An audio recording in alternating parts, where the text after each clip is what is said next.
All right, so one more time, the reading comprehension section goes over 31% of the test.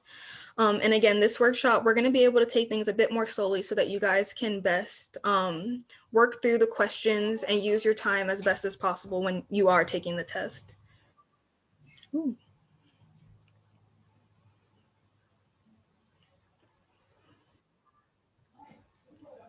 Okay.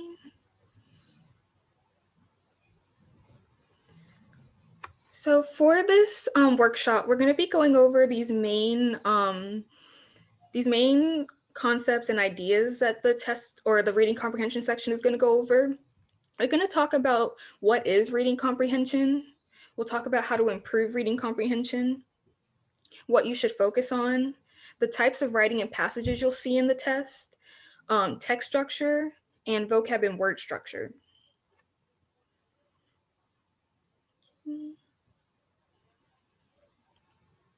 So to begin, what is reading comprehension?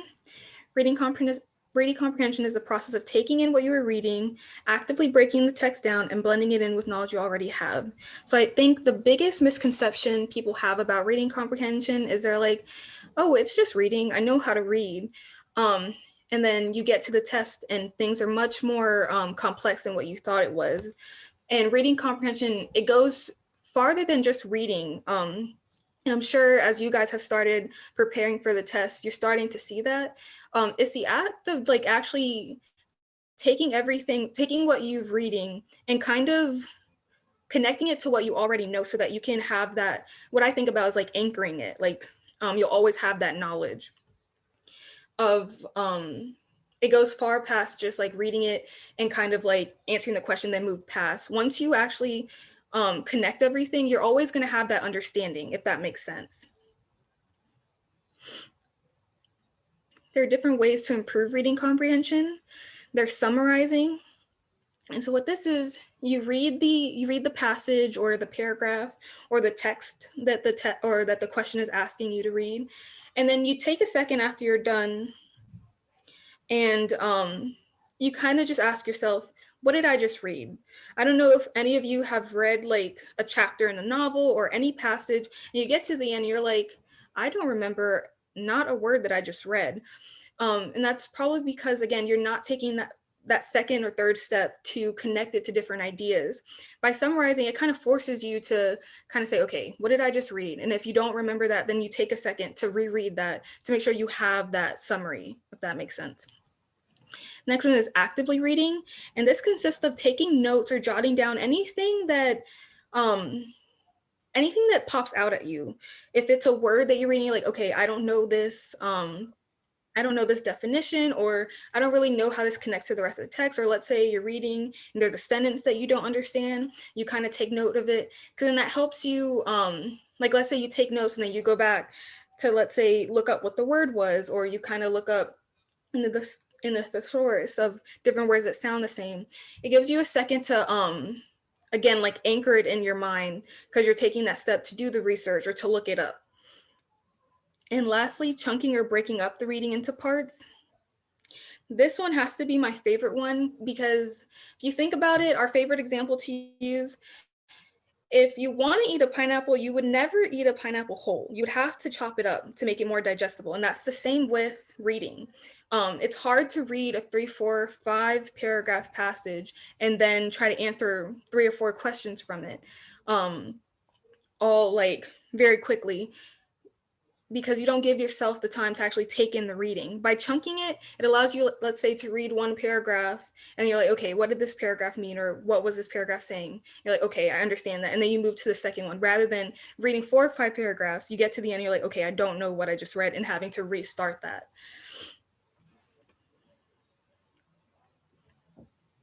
All right, so now we're going to get into our first practice question. All of our practice questions have been taken from TEAS workbooks, as you guys can see in the screenshot. So these are very similar to the kind of questions you're going to see when you are taking the TEAS test. I see a question pop up. For anybody who didn't hear me the first time, I can't see the chat. So if it's anything you want me to stop and go over or say again, and you're comfortable with it, please use your audio or just speak to me. But if not, I'll keep going. Okay, so I'll start by reading the first problem. Read the following passage and answer the question. Science fiction explores a number of themes repeatedly. One popular theme that presents many fascinating possibilities is time travel. Charles Dickens had his miserly character, Ebenezer Scrooge, re-examine his life by traveling back to the past and forward to a chilling future. Mark Twain sent his Connecticut Yankee back in time to have adventures at King Arthur's court. These time travels were accomplished through dreams and fantasy. In his 1895 novel, The Time Machine, H.G. Wells depicted time travel by mechanical means. Later authors imagined how time travelers might alter the present by changing the past. John Buchanan's novel, The Gap in the Curtain, presents a group of people whose lives are disrupted when they read a newspaper item from the future. Today's science fiction writers also employ time travel as a plot device, often with an emphasis on details from modern physics. All right. So now, which of the following best expresses the key point of the passage? A, Charles Dickens, Mark Twain, and H.G. Wells employed many of the same themes in their writing. Time travel is a popular theme of science fiction in that many writers, both past and present, have used in fascinating ways. Science fiction writers tend to explore a number of themes over and over. And last, time travel is the most fascinating theme available to science fiction writers who understand modern physics. So you guys tell me which one is the best answer. B. B. Time travel is a popular theme of science fiction that many writers, both past and present, have used in fascinating ways. Definitely agree with you. Does anybody think anything different? We can go through each of these if that's beneficial to you all. Okay. Can you tell me why you think B might be the best answer? And I can go back to the passage if that would help.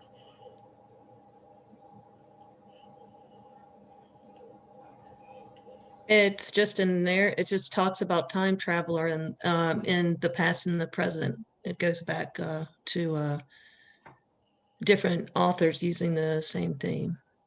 Yeah, and another way, something you said was it keeps talking about it. Anything that's consistently repeated is probably very important. So that's something that, once you see that can stick out and you already have a sense like, okay, they keep saying this, so this is probably a significant part of the passage, if that makes sense. Everybody okay with this one? Okay. All right, so now we're gonna go on to what to focus on when you are reading passages. So you should definitely look at the topic, which is the subject of the passage. You wanna look at the main idea, which is the argument the author is making. And lastly, you wanna think of the tone of the paper, which is the attitude. How, this might sound silly, but how does the writing sound? What kind of feelings are being are shown through the words and throughout the passages, if that makes sense. Next are the different types of writing and passage styles. So you have narrative, which is typically to tell a story. You have informative and expository. So the reason why these are kind of grouped together is that they typically have the same idea, but the major difference between these two is that expository may allow for opinion while informative focuses on facts. And that's a major difference. They both are to provide information, but again, expository is going to have that opinion, maybe even some like a light form of persuasion, while informative is just telling you hard facts. It's just giving you information. We have technical writing, persuasive writing, entertaining or writing that's meant to entertain, descriptive writing, and lastly, explanatory. Right now, we're going to look at some examples of each kind of passage. So this is what a narrative would look like. The autumn leaves blew over the moonlit pavement in such a way as to make the girl who was moving there seem fixed to a sliding walk, letting the motion of the wind and the leaves carry her forward. Her head was half bent to watch her shoes stir the circling leaves. Her face was slender and milk white, and in it was a kind of gentle hunger that touched over everything with tireless curiosity. It was a look almost of pale surprise. The dark eyes were so fixed to the world that no move escaped them. So are there any key things that stick out to you guys that would definitely tell you, okay, yeah, this is a narrative passage.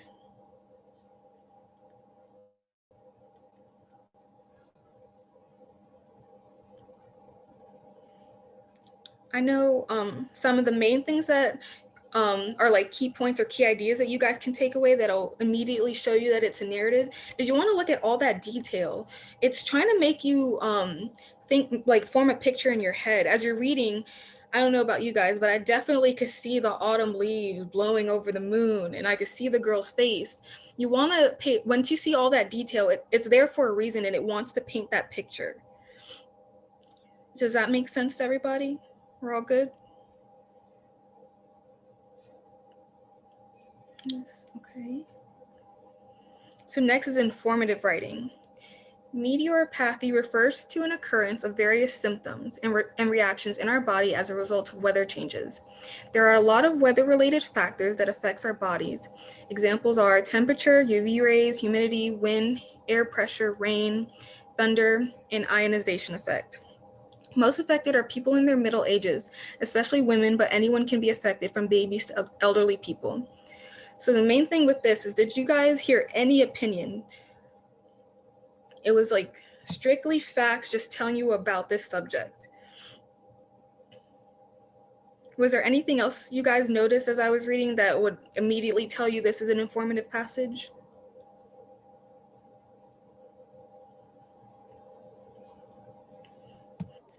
The use of examples.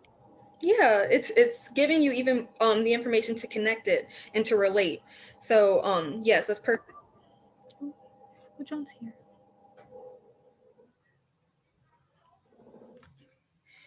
So yes, the examples, and again, it's just strict facts and description, or not even description, it's more definition.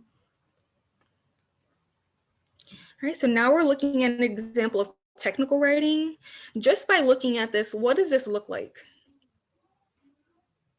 Instruction manual. Exactly. Instructions, anything that's like a 1-2, like first you do this, then you do this. It's very straight to the point, and direct is how I look at it. And this would be a perfect example. Of course, not all of your passages will look like this, but you get the gist where it's, again, first you do this. It's very procedural is what I was looking for. Now we're moving into persuasive passages. We must also guard against any attempt to make human embryo editing mandatory. It is not, after all, such a great leap from you can have a genetically improved baby to you must have a genetically improved baby. At the same time, we will have to make sure that everyone has the option to use the new technologies. There would be serious equity concerns if genetic screening and therapies were only available to the well-off and inherited diseases became the exclusive preserve of the poor. So immediately, what is the first thing you guys can look at and say, okay, yes, this is a persuasive passage? What are some of the key words?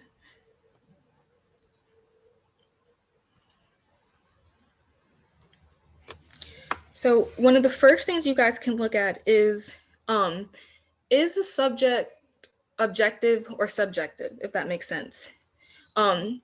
This person picked the topic and they chose a stance. So immediately right there, that is providing opinion, it's providing bias because they have to choose a stance. And here, can anybody tell me what their stance is? Making human embryo editing mandatory. Yes. Or it says we must also guard against it. So they're saying that it should not be mandatory. But you clearly understood that it's either or. And some other ways you can tell, if you look at the keywords, like we will have to make sure that everyone has the option to use the new technologies. They're providing, like, again, I'm trying not to use the same word of opinion, but they're telling you what they think should happen, essentially. So you want to look at this, but again, when you first read these, you want to think about, okay, is there two choices to this argument, and have they made a choice? Because right there, that'll tell you, okay, yes, they're trying to persuade me to agree with them. Was there anything else you guys noticed about this passage or any questions? Okay. Okay, so now we're going into text structure. So first, you're going to see some passages that focus on cause and effect. And some signal words, like as you were reading, you might see in these passages because, if, then, due to. Like an example could be, if we don't get enough sun, then mood might vary between people or might decrease, or people may become more depressed. So right there is telling you if something happens, then this is the result, if that makes sense. Next is descriptive. So signal words would be such as, for example, again, those second and third steps to connect the idea. Another example for descriptive are any like very specific details, like how we read in the narrative. There are problem solution structures, and some signal words would be resolve, issue, dilemma. Because obviously, if there's a problem, they might be proposing a resolution, or they might be proposing an issue or anything like that. And lastly, we have compare and contrast. And some signal words are similarly, however, in contrast. Any questions about text structures? I know we talked about signal words, but we can talk more in depth about the actual concepts of cause and effect, descriptive, whatever else. You guys okay with this? Yes. Okay, thank you. All right, so we're getting into practice question 2. So now we're going to be looking at the organization of this passage. Again, what kind of text structure is this? The issue of public transportation has begun to haunt the fast-growing cities of the southern United States. Unlike their northern counterparts, cities like Atlanta, Dallas, and Houston have long promoted growth out and not up. These are cities full of sprawling suburbs and single-family homes, not densely concentrated skyscrapers and apartment buildings. What to do then when all those suburban vanities, need to get into the central business districts for work? For a long time, it seemed highways were the answer. 20-lane wide expanses of concrete that would allow commuters to move from home to work and back again. But these modern miracles have become time-sucking, pollution-spewing nightmares. The residents of these cities may not like it, but it's time for them to turn toward public transportation like trains and buses if they want their cities to remain livable. All right, and again, the organization of this passage can be described as a comparison of two similar ideas, a description of a place, a discussion of several effects all related to the same cause, or a discussion of a problem followed by a suggested solution. Which one do you guys? D. Yes. Does anybody else have any other answers I think is right? Okay, so yes, the right answer is D. Again, they're very detailing, telling us that there's something wrong, and you can even tell in their language, like right here. But these modern miracles have become time-sucking, pollution-spewing. That holds weight. The connotations are obviously negative. They do not like what's going on. There's an issue. And then right towards the end, the residents of these cities may not like it, but it's time for them to turn toward public transportation. They tell us what would be better or what we should be doing, which is using public transportation. And again, when you guys are working through these questions, did you see how I was able to pick out these key words, or to see those words, how I was able to recognize them?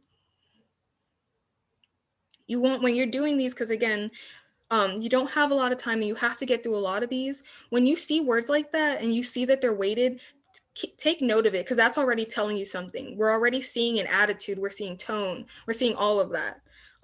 So make sure that those are like the first things that are like that your eyes are like zoning into. Any questions with this before we move on? Okay. All right, so now vocabulary and word structure. When you guys are looking at these passages, again, I keep talking about the time just because it could be a bit hard with you trying to get through all these questions and you have maybe a minute for each one to get to the next one. These are some quick problem solving things that could help you guys kind of find the main idea or the base of the question. So you want to definitely use your context clues, using the context in which a word is found to determine its meaning. So again, when you're reading these passages, there's going to be some question or some words where you're like, I've never seen this word before. I don't know what it means. But the first thing you want to do is like, okay, what does the word sound like? What kind of, again, tone is it giving off? Tone or connotation, anything like that. You want to first piece it together, because let's say if it's a word and you're like, okay, this word sounds negative, and then you kind of read the rest of the sentence, you're like, okay, so there's something bad that's happening because this word sounds negative. That can already start helping you identify, okay, so the main passage, like for an example, maybe when we were doing the persuasive one or the example from before, okay, if the word sounds negative and the sentence is telling us something bad is happening, there's obviously an issue. There's ways you guys can like piece together the main idea, just like that, by using your context clues. Next is analyzing. I've been saying connotation a lot, so a feeling, idea, or implied meaning. When you're reading these, take a second to say, okay, so what does this really mean? What are they trying to say? Because again, this can help you piece together that main idea. Next are the prefix, root, and suffix. So again, when you have those big words that you're like, I have never seen this before, I've never seen it ever, you can kind of break down the word by using these three concepts. So the prefix is at the beginning of the word. And so just like the word says, prefix, if it's something like right here in our example, micro, this is already telling you that's small. It's already giving you an idea, okay, so we're dealing with something small. Once you move to the root, which is in the middle and it's holding the most meaning, we can already know, okay, science, or in this case, life. And then when you get to the suffix, which is at the end of the word, you look at ology and you know, okay, this is studying. You kind of piece together the meaning just like that, while just using your problem solving skills. Is everybody okay with everything on this slide? Yes. Okay, thank you. All right, so now we're going to get into some more practice questions. The bellicose dog will be silent to training school next week. All right, so let's say you've never seen this word before. Which one sounds the best? A, misbehaved, B, friendly, C, scared, and D, aggressive. A. A is misbehaved. Do we have any other ideas?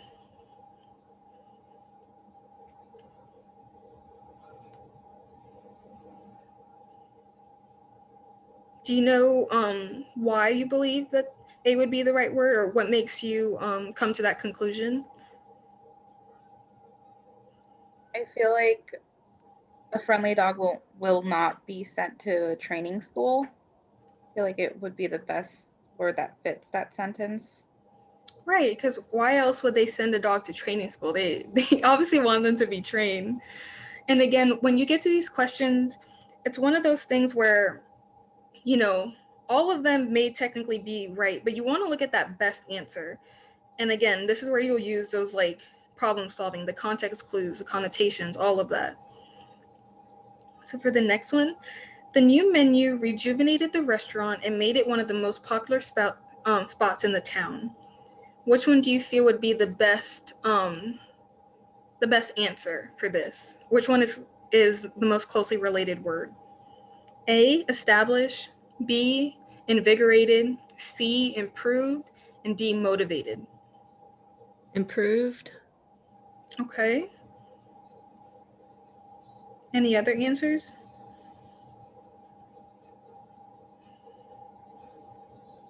I think it's improved also. Okay. Do you guys want to tell me why, or like what makes you come to that conclusion?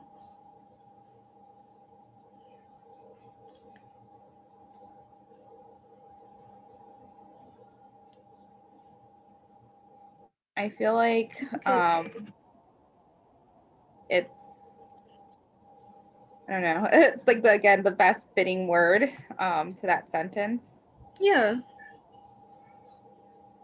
So I think in this case, so improve would be a good choice, but I think with this question it would be invigorated. So when you think about rejuvenated, it's like it brings you life. You wake up and you see things differently, like this, at least what my brain points to. So here, invigorated, it kind of means the same thing, where you have a sense of life, or there's color that's brought into it. And that's just because they share the same ideas, if that makes sense. Do you guys understand that? Yeah, I understand it. Going back to number one, then the bellicose dog, isn't that kind of belligerent, and would deep aggressive be I mean, looking at the same concept. I think with that one is so when you say like it would just be repetitive, kind of saying the same thing with misbehaved. Is that what you were saying? No, I was saying aggressive. I was thinking aggressive. An aggressive dog could be sent to training school, and bellicose is kind of like belligerent. Yeah, I guess the one reason why aggressive didn't point out to me is because if a dog was aggressive, the rest of the sentence might be a bit more dramatic, because that is Okay. it's scary. Aggressive is like, it could harm somebody. So for me, the sentence would hold more weight rather than like, yeah, my aggressive dog is being sent to training school. If I like said that, or again, the way that I think about it, if I were to like say that to somebody, they'd be like, okay, are you gonna do anything else? Like, that's what I think of. So misbehave, because the sentence, I don't want to say seems relaxed, but there isn't so much drama in it. Misbehave worked for me because it's easy to say, yeah, my dog misbehaves, he needs to go to training school. Does that make sense? Yeah, that does make sense. And then it does move into the number two, where invigorated, rejuvenated is a more, mm, I don't know what I'm trying to say, but yeah, I understand. Okay, I understand both now. Yeah, and again, these questions, they're a bit frustrating because it's like all of them technically could work, but you want to look at, again, you want to look at the rest of the sentence, and just the way that we talked about it, you want to take everything into account, if that makes sense. Are you guys okay with this? Is there any other thoughts or anything that you guys thought about this before I move on? Okay. All right, so we have a couple more. We're going to take these a bit more slower. Okay, so another passage, read the following passage, then answer the question. It has become fashionable in certain circles to deny that William Shakespeare wrote Shakespeare's plays. Some insist, with a shaky grasp of the historical record, that the bard never attended school and could barely even write his own name. They believe his only connection to the plays was to serve as a front for the real genius, a shy type who apparently preferred to stay in the shadows. So who was the genuine writer? Some say it was Sir Francis Bacon, others put the finger on Earl of Oxford. A few of the unhinged go with Queen Elizabeth herself. For, as everyone knows, you cannot write great literature if you don't come from the court or the upper classes. Or so say the anti-Shakespearean snobs. So before we even look at the answer choices, can somebody tell me what's the gist of this passage? What is the author telling us or want us to understand? That's some people believe William Shakespeare did not write his own plays. Okay. And That's oh no, sorry, keep because he doesn't come from the upper classes. And in reading this, could you guys sense any opinion, or was it more informative? Like, what are you guys picking up from this passage? That the writer disagrees when he says, "Oh," they say, "Oh, so say the anti-Shakespearean snobs." Right. Those words they're ugly. They're very negative. So we can definitely see that they have an opinion on this, and they definitely think that there's a right or wrong. Yeah, and they say some insist with a shaky grasp of historical record. I mean, that's a powerful writing. And even like some insist, like they're saying, yeah, I don't know if it's true, but people say like For me, what sticks out, it's a bit shady. They're being very negative with what they think is correct. Does anybody else see anything else before we look at the questions? Okay. Which of the following can you infer from the passage? Right. So A, the writer believes that Shakespeare was a shy person who preferred to stay in the shadows and let others receive credit for his plays. B, the writer agrees that only someone from the upper class could have written Shakespeare's plays. C, the writer is uncertain about who is the true author of Shakespeare's plays. And D, the writer has a low opinion of those who do not believe that William Shakespeare wrote Shakespeare's plays. So when you look at these, what can you infer generally from the passage? D. D. The writer has a low opinion of those who do not believe that William Shakespeare wrote Shakespeare's plays. Yes, I agree with you guys. And again, for everything we just talked about, we know the low opinion because of the words they were using. They definitely wanted us to know that whoever is saying this is wrong. Anything else you guys notice about these questions? One thing as I was reading them, all of them are technically not correct, but they all do involve something that the passage says. And how did you guys, when reading through that, did you guys be able to understand, okay, D is the right answer, even though all of them do speak about a part of the passage? It's the way the author talks about the people that believe this. They say they have a shaky opinion or whatever, and they, and some insist it's, and then he calls them snobs, or he. Yeah, and one thing we mentioned from the beginning is that repetition. I think if we go back, there was something that they said, there was some opinion and some of that bias in almost like every other sentence, if not every sentence. So it's definitely present within the entire passage, which again would show this is significant. This is, a main idea of what they're trying to showcase. Any other questions before we move on to the next one? Okay. All right, practice question 5. Many kinds of sharks are on endangered lists today. This is chiefly due to human activities. Fishing interests hunt sharks for their monetary value and cultural importance. Shark fins are coveted as an ingredient in traditional Chinese medicine. Shark fin soup is valued as a delicacy throughout Asia. Shark finning, the practice of catching sharks, cutting off their fins, and discarding the carcass, is responsible for killing 100 million sharks each year. So I know the questions are present, but let's take a second before we even start reading them. What are some of the first things you guys are noticing from this passage? It's more informative. Yeah, and it's literally like telling you like strict facts. There is no subjectivity. It's just like, this is what it is, right? Yeah. I'm seeing. Are there any key words or anything that exemplifies or shows you that they're just listing facts or that it is informative?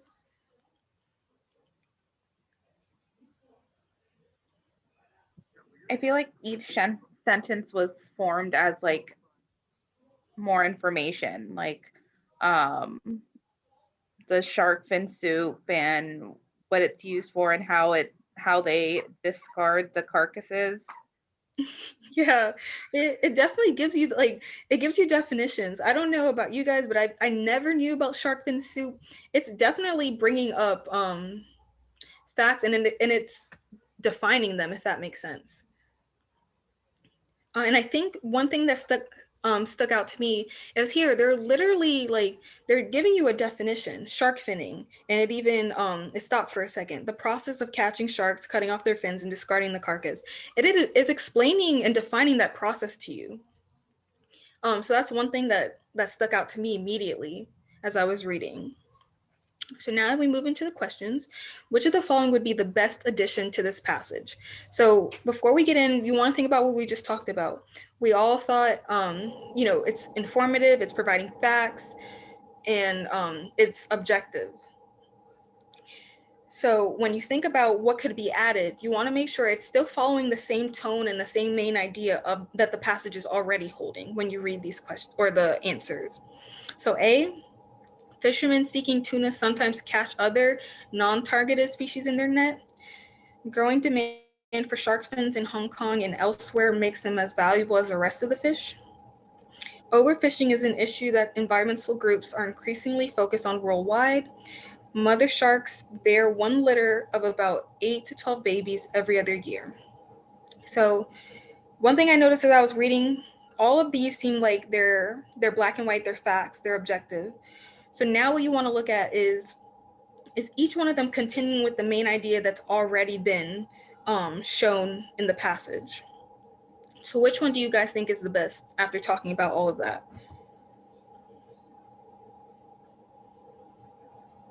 B. Okay. I say C. C, overfishing is an issue that environmental groups are increasingly focused on worldwide. So for the person that said B, could you tell me why you believe that? Well, I want to say about half of this paragraph is talking about shark fin. So it informs about how it's a demand in Hong Kong. Okay. And for the person that chose C, could you tell me why? Just the last sentence is responsible for killing 100 million sharks each year. I think the next addition would be overfishing is an issue so it kind of talks about what's happening, why they're being overfished, and then the fact that that it is an issue. Okay. So what I'm going to do is, because I know what I think. Okay. So yes, so the correct answer is B. And I initially agreed with that because while you're correct, they do end with saying, the amount of sharks that are killed each year. That's only one sentence out of the whole passage. And so you want to think about how can I continue the main idea? And the reason why B is the right answer is from the beginning, like that first sentence, it's like sharks, sharks, sharks, sharks, sharks, and just an interest in sharks. So you want to definitely keep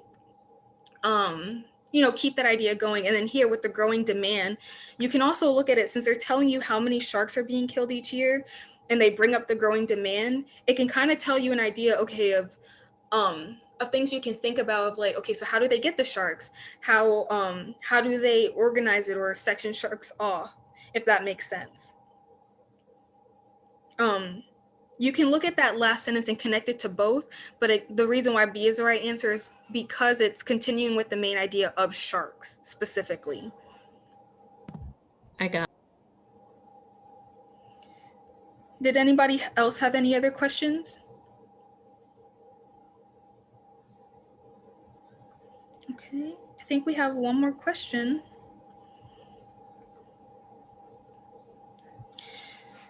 Problem, read the passage, then answer the question. Vanessa began to ride her bike every day. Prior to adopting this routine, she rarely got any exercise. Afterward, Vanessa noticed she had more energy and stamina.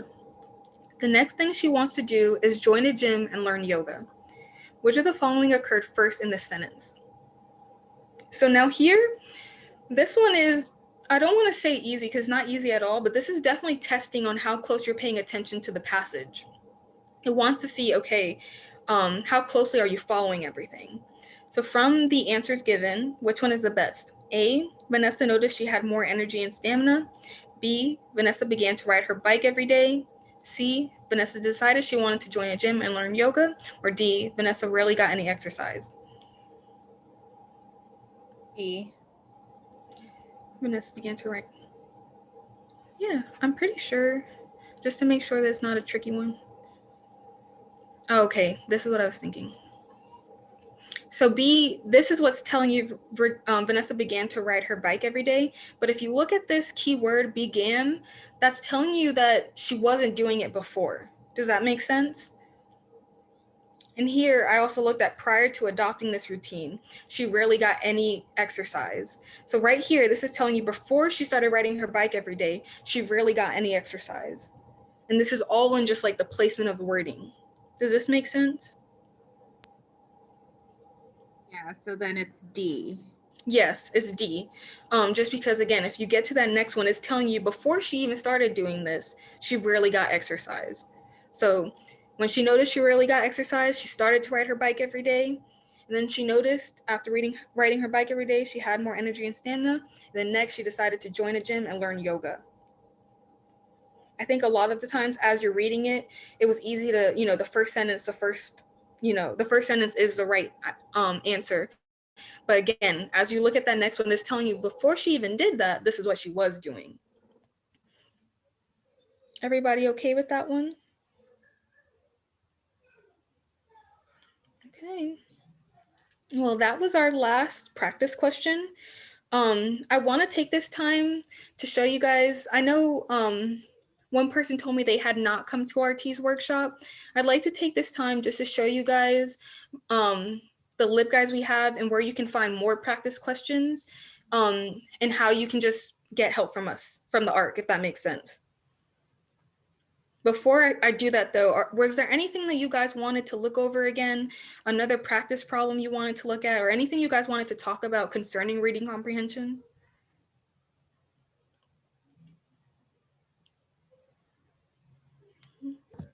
No. Okay, I mean, did this help you guys out? Do you feel a little bit better? Yeah. Well, I'm glad. Okay, so I'm going to stop screen recording for a second.